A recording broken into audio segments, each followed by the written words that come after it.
laboratoire a pour but de vous familiariser avec la technique d'hydrodistillation et d'extraction. L'huile essentielle des clous de girofle contient principalement de l'eugénol et de l'acétate de génol. Vous aurez donc à votre disposition un système de distillation. Un bicol de 250 ml, une tête de distillation, un thermomètre, un réfrigérant, un coude à recueillir, un ballon de récupération de 100 ml, un tube de graisse, du clou de girofle en poudre. Lors du montage de distillation, il est primordial de ne pas avoir de fuite. Il est donc nécessaire d'utiliser des pièces de verrerie qui s'adaptent parfaitement les unes aux autres. C'est pourquoi la plupart des verreries de laboratoire contiennent un ou plusieurs rodages. Il y a des rodages mâles et des rodages femelles qui s'emboîtent parfaitement l'un dans l'autre. Il est très important de graisser les rodages de la verrerie pour éviter qu'ils ne restent coincés. Comment savoir si on a mis assez de graisse ? Si vous tournez les deux rodages l'un dans l'autre et que la couleur passe de blanc à transparent, c'est que vous en avez mis en suffisance. Avant de réaliser votre montage de distillation, repérez sur le ballon le niveau correspondant à un volume de 100 ml. Pour ce faire, prélevez au cylindre 100 ml d'eau que vous transvasez dans votre ballon. Repérez le niveau et videz votre ballon. On va ensuite réaliser le montage de distillation. Placez au-dessus de votre bicol une tête de distillation qui sera raccordée à un réfrigérant qui sera lui-même relié à un ballon de 100 ml via un coude à recueillir.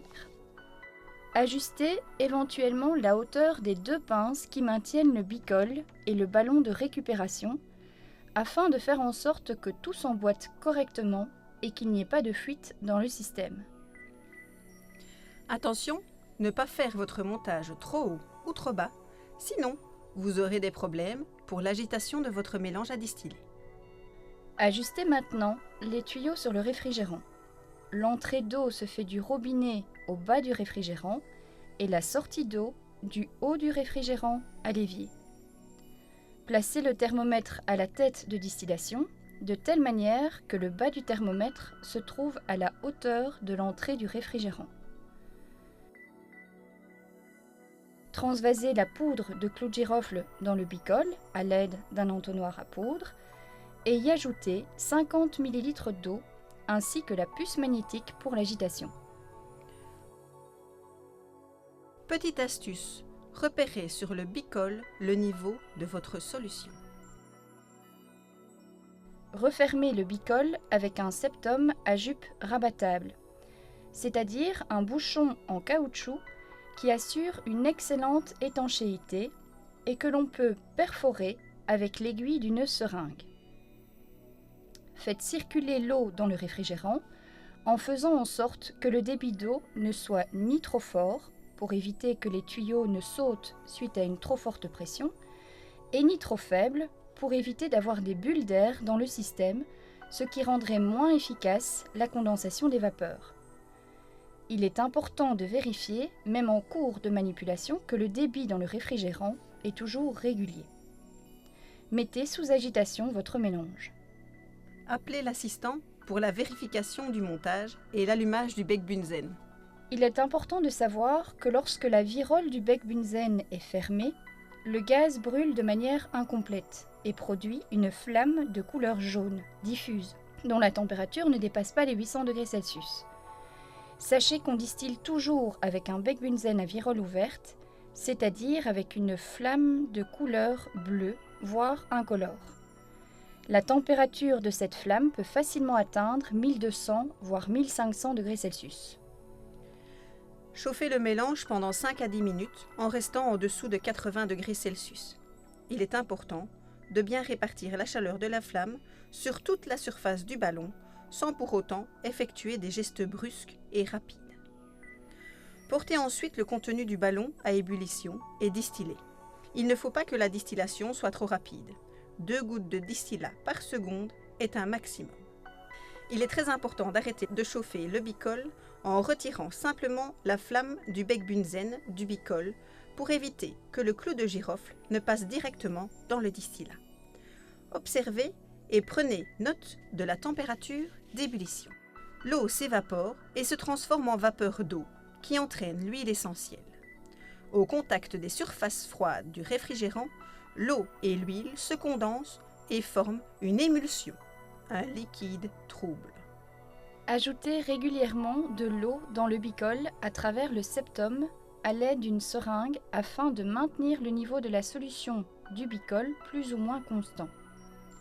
Arrêtez de distiller lorsque vous aurez recueilli environ 100 ml de distillat à la sortie du réfrigérant, qui sera donc composé de deux liquides non miscibles, encore appelés phases. Vous aurez la phase aqueuse, la plus abondante, qui est constituée d'eau dans laquelle sont dissoutes très peu d'espèces odorantes, et la phase organique, l'huile essentielle, qui est constituée des espèces odorantes. Il s'agit maintenant d'isoler l'huile essentielle de clou de girofle de la phase aqueuse en utilisant l'extraction par solvant, encore appelée l'extraction liquide-liquide. Cette méthode consiste à utiliser un solvant pour extraire une substance d'un mélange, par exemple d'un mélange aqueux. Pour ce faire, vous aurez à votre disposition des ampoules à décanter, des Erlenmeyer, un cylindre, une solution aqueuse de chlorure de sodium saturé, un solvant organique, du dichlorométhane.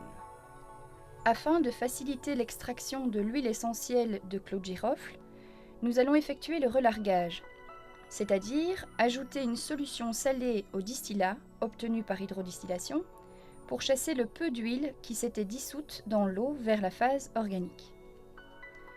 Pour ce faire, fermez le robinet de l'ampoule et transvasez le distillat dans une ampoule à décanter.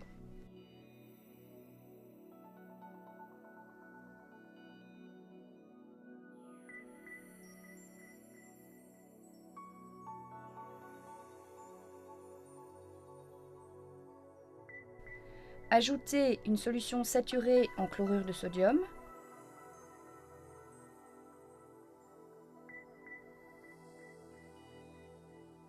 Surmontez l'ampoule d'un bouchon en verre ou en téflon et agitez en effectuant de temps en temps un dégazage via le robinet.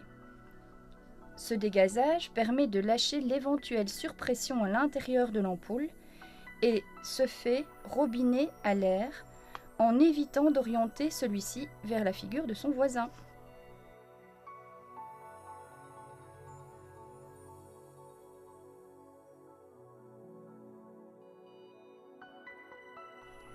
Enlevez le bouchon de l'ampoule et laissez reposer quelques minutes.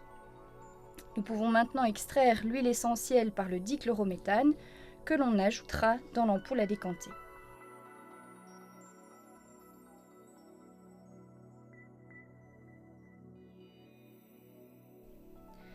Agitez à nouveau en effectuant de temps en temps un dégazage.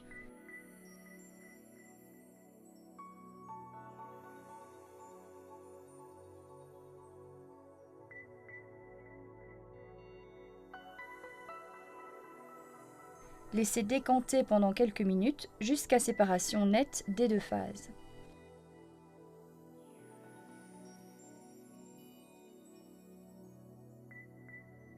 Laissez écouler la phase organique, la phase inférieure dans ce cas-ci, pas trop rapidement dans l'Erlenmeyer. On refermera le robinet dès que la limite de séparation des phases atteint le niveau de ce dernier. La séparation de deux phases non miscibles se fait au niveau du robinet. La tubulure sous le robinet ne doit pas retenir, par capillarité, du liquide de la phase inférieure que l'on a laissé écouler. Sinon, on retrouverait ce reste avec la phase supérieure lorsqu'on la laissera s'écouler à son tour. La séparation serait alors mal faite. Effectuez à nouveau une extraction par du dichlorométhane sur la phase aqueuse se trouvant dans l'ampoule à décanter. Vous refaites ça une troisième fois. Regroupez les phases organiques dans un Erlenmeyer de 100 ml. Ajoutez-y du sulfate de magnésium anhydre. C'est un agent dessicant qui permet d'éliminer les dernières traces d'eau. Celui-ci capte les traces d'eau qui pourraient encore rester dans la phase organique. En principe, si on met trop d'agent déshydratant, celui-ci pourrait absorber les substances organiques. Il y a donc intérêt à utiliser la quantité d'agents déshydratants nécessaires et suffisantes, c'est-à-dire à en ajouter jusqu'à ce que le solide soit floconneux dans la solution. Si celui-ci s'y agglomère sous forme de cailloux, cela veut dire qu'on n'a pas mis assez d'agents dessicants. Pendant l'agitation de la solution, le ballon de 100 ml, qui contiendra l'huile essentielle, sera taré. Comment procéder? Placez un valet en liège sur la balance, mise à 0. Placez votre ballon propre et sec. Après stabilisation de la valeur, prenez note de celle-ci et enlevez le ballon ainsi que le valet de la balance. N'oubliez pas de la remettre à 0. Au bout de 10 minutes, la solution est filtrée dans ce ballon à l'aide d'un entonnoir contenant de la laine de verre sous pression atmosphérique.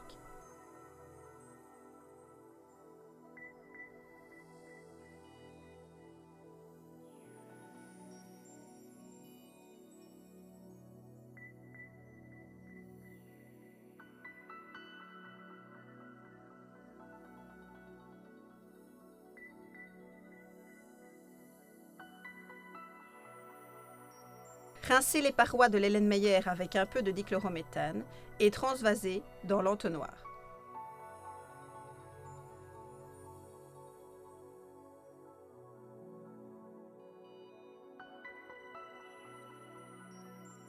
Appelez votre assistant pour placer votre ballon sur l'évaporateur rotatif.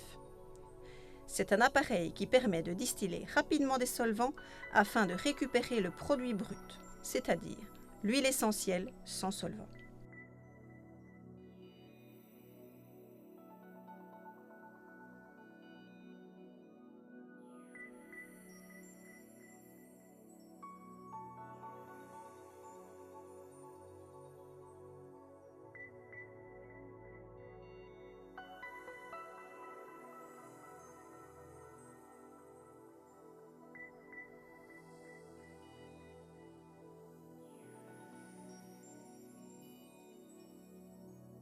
Pesez le ballon après avoir évaporé tout le solvant.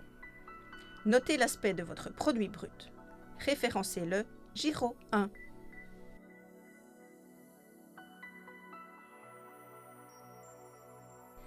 La dernière étape de ce laboratoire est d'identifier les constituants par chromatographie sur couche mince.